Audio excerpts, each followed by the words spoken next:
আজকে আমার এই ভিডিওতে দেখতে পাবেন দমদমের এক বাগান। কি নেই সেই বাগানে, ফল ফুল সবজি সব কিছু আছে। আর এত সুন্দরভাবে এত যত্ন করে তারা করেছেন, সত্যি প্রশংসনীয়। আর ওনারা বহু বছর ধরে এই বাগান যত্ন সহকারে দুজনে মিলে তৈরি করে যাচ্ছেন এবং যত্নে রেখেছেন।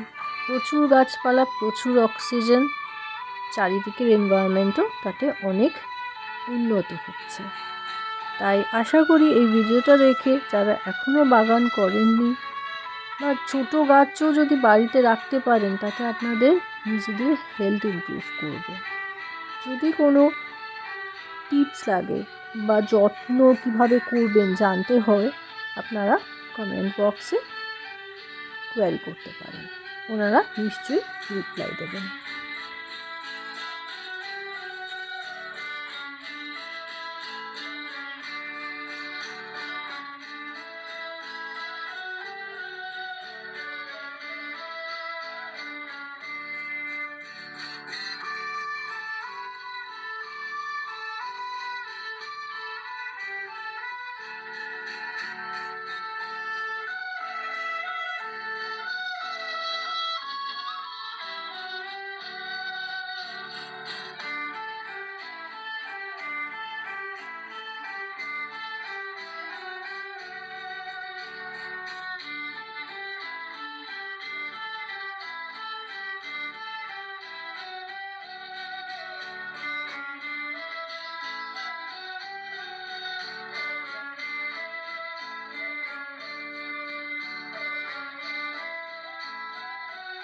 আর আজকের ভিডিওতে যাদের বাগান দেখলেন তারা হলেন দমদমের মিস্টার অনিল মান্না আর মিসেস লক্ষ্মী মান্না।